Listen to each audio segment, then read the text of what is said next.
gentlemen, welcome to Onyx Theater.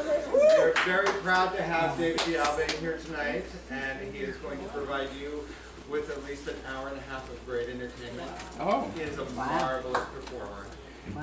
Just want to let you know that you can take pictures. Please turn off your phone and please don't text while the performance is going on because the light actually brings colors. Please don't stand up if you need to use the restroom or something. Just go ahead and get up and keep walking because we're also filming. So just to let you know that. After the show, David will be doing a meet and greet in here, so if you'd like to stay and talk to Mr. D'Alba, he will definitely be here to talk to you. So just to let you know as well, we have a very special guest here tonight. In attendance with us tonight is a local author, Mr. Bruce Hedrick.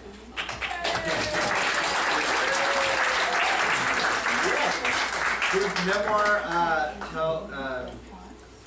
Tell Secrets, Tell No Lies, has made headlines on Howard Stern Show and Chelsea Lately. It's fantastic as well. So some national acclaim there. Also, the National Enquirer and dozens of radio shows around the country. He is having his 62nd birthday today. 50 seconds. I guess I was a 5. I'm just trying to help. I'm just trying to help. 52nd birthday. So if you would go ahead and stand up. Yay. So we can acknowledge you.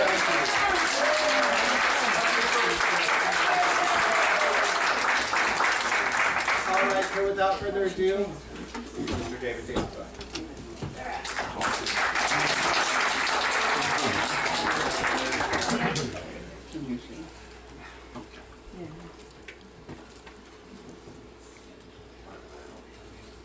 Taking a look at one of the largest Judy Garland collections.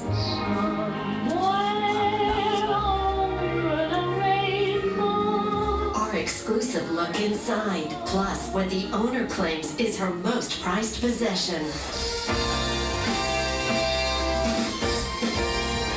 I'm falling for Las Vegas, where the lights they shine so bright. I'm falling for Las Vegas.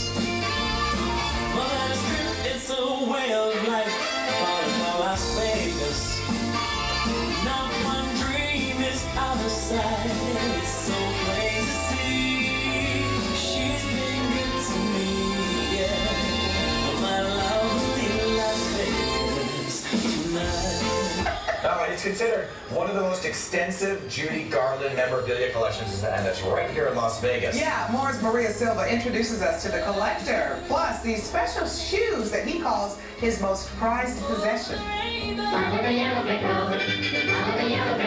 If you follow the yellow brick road to this Las Vegas home, you'll find what can only be described as a museum dedicated to the late, great Judy Garland. This is a costume she wore. David D'Alba has been paying tribute to Judy Garland on and off the stage since 1965. This is a picture of me in 1969, and that was taken of the real Judy in 1968 at the Palace Theater in New York. I want to present Judy in the best light possible, and so when I do her songs, of course nobody can sing like Judy, but I try to bring the essence to makeup, costumes.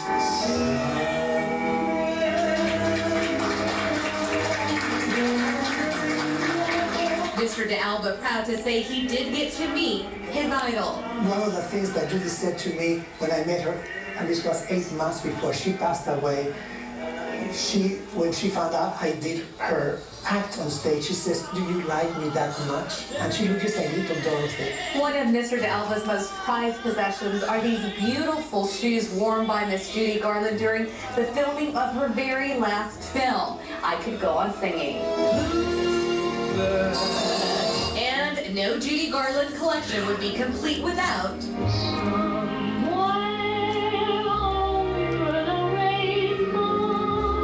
The Oz Room. a room dedicated to the Wizard of Oz. That's an original Wizard of Oz poster. And along the way, Mr. D'Alba has also acquired several of Garland's original sheet music. For the song, Never Will I Marry. Never, never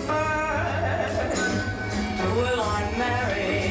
And Mr. and Alba hopes to keep Judy Garland's memory alive by introducing her work to younger audiences. So I become like a history teacher now. I'm sort of teaching new generation about Judy.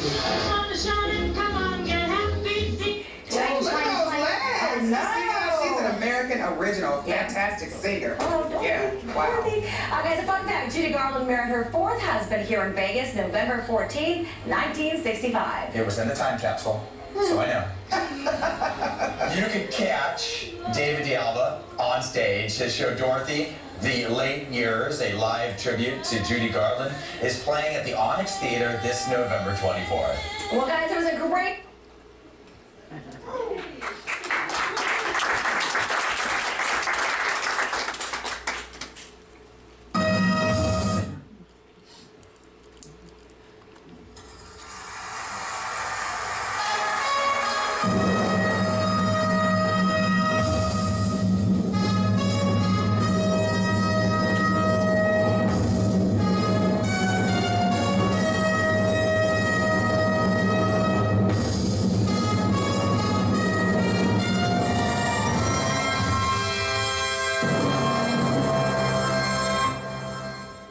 Hello, my name is James R. Smith. I'm a historian and the author of the book, San Francisco's Lost Landmarks. I'd like to introduce my good friend David Alba, a great performer from the best days of Pinocchio's Club in San Francisco.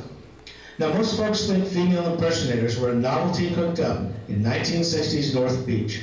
Not so. Men in drag performing as women are as old as the city itself.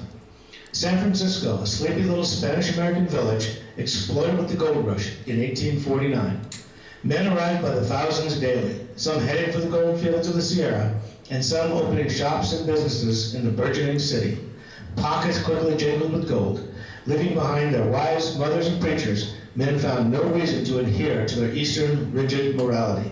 They drank to excess, gambled madly, and looked towards the bordellos and the theaters for female entertainment. There was a severe shortage of women to play the female roles, so men took up the challenge. Ladies were first played in a comic manner, but the actors soon learned that the better their portrayal of a woman, the better their reviews, and the higher the gate.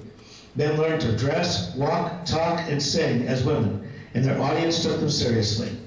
The city quickly gained a reputation as a town that tolerated its varied citizens and their activities. In the early 1930s, Pinocchio's opened as a bohemian cafe and speakeasy on Stockton Street. One customer there did a great impersonation of Sophie Tucker, the last of the Red Hot Mamas, to the delight of the patrons, most of those a part of the art and theater scene. Given that success, Pinocchio's continued to present female impressionists in the secluded cafe. Later they expanded, opening Pinocchio's Club at 506 Broadway in North Beach. Pinocchio's became one of the world's most famous nightclubs. It was never a gay club, owned and operated by Joe Finocchio and his first wife, Marge, an Italian family. After Marge died, Eve, Joe's second wife, ran the show. The entertainment value far exceeded the novelty, with talented entertainers presenting crowd-pleasing, live voice performances. Pinocchio's was a class act, a cabaret-style revue that had to meet the audience's expectations as thoroughly as though the participants were indeed women. It wasn't good enough to be just a guy in drag. They had to convincingly sing, act, and entertain. Stars like Frank Sinatra, Bob Hope, Betty Davis, and Tallulah Bankhead stopped by to enjoy the show. Some celebrities came just for the fun of seeing themselves portrayed. By the 1970s, tourists were packing Pinocchio's performances. The show included singers, strippers, dancers, chorus lines, comedy acts, and celebrity impersonations. David Alba became Judy Garland in the most convincing impersonation, capturing the look, mannerisms, and the voice of the star. Along with his other impressions, including Liza Minnelli, David presented singing clown acts such as Pierrot and Judy's famous hobo. Additionally, at the request of Eve Finocchio, Mr. D'Alba created Boychik, his own special international persona.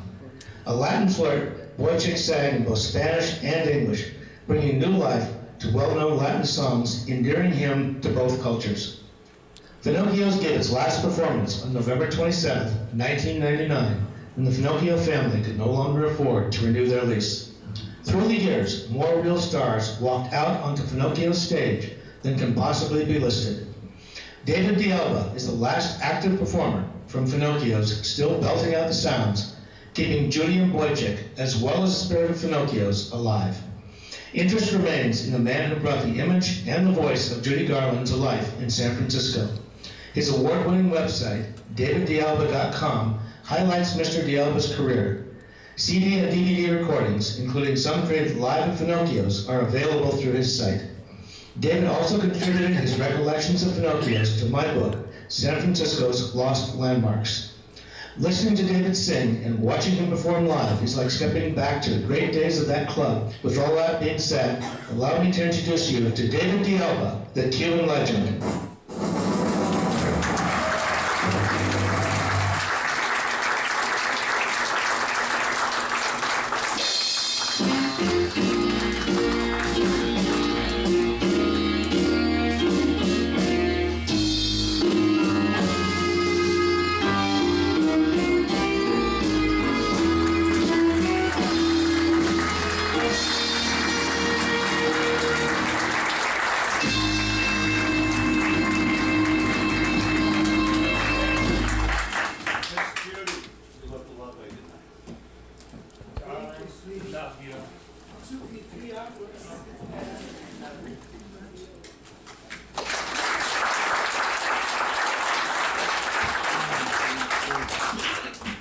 Nice to get flowers, but you're alive.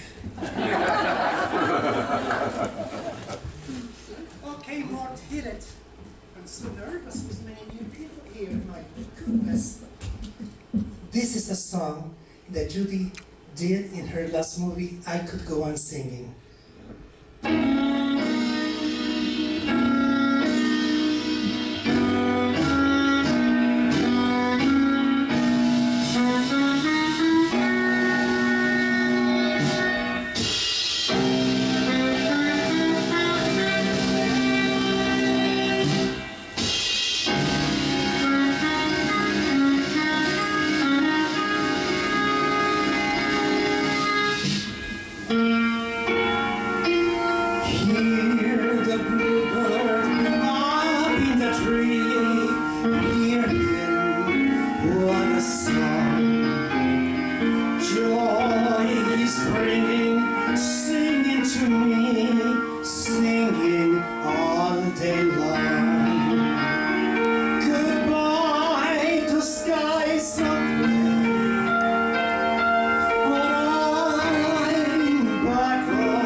Jump and run about. You can always hear me shouting out, hello, bluebird. Got no time for blues or anything. I'm so happy, I just wanna sing. Hello,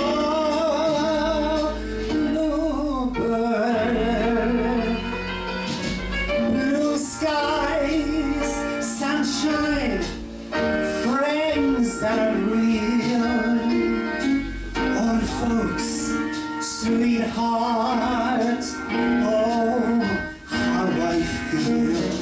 I'll not go roaming like I did again. I'll stay home and be a kid again. Hello, bluebird, hello.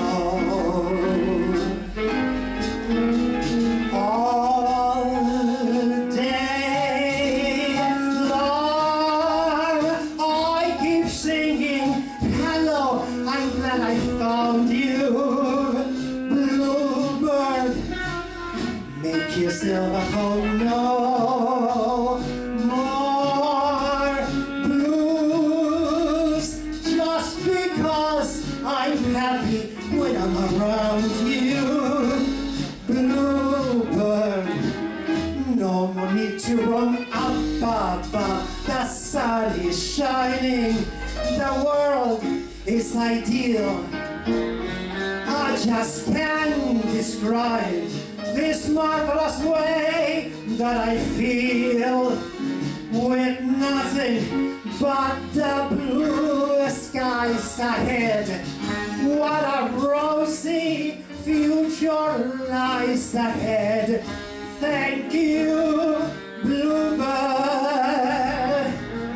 Happy, happy Bluebird, Mr. Bluebird. Hello!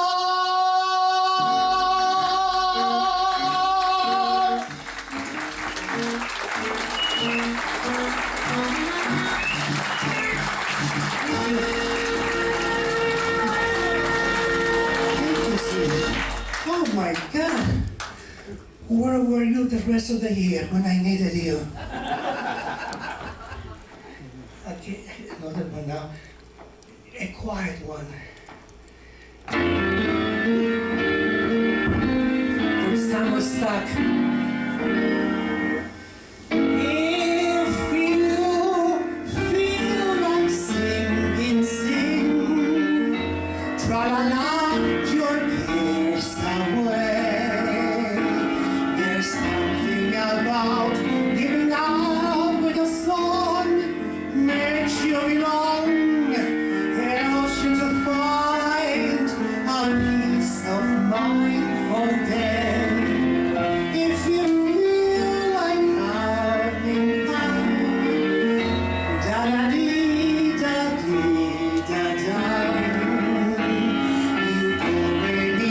So slightly of key, everyone can't be a big. Tell your friends to go places, you start making faces. If you feel like singing,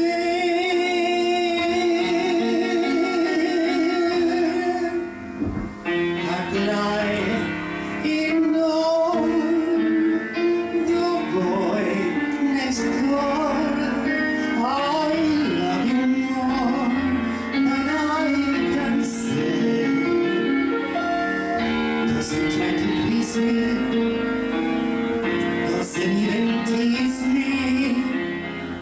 And he never sees me glance his way. And though I'm also the boy next door, affection for me won't display.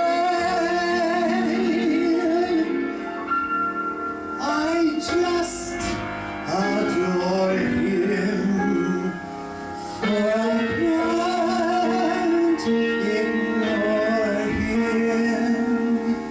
The boy next door.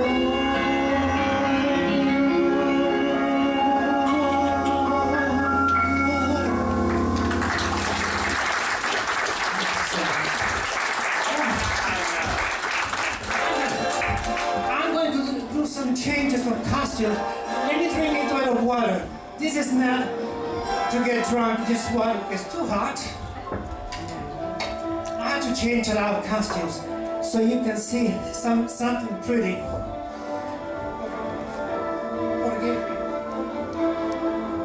Not too much, but maybe go to the bathroom. I'll be back.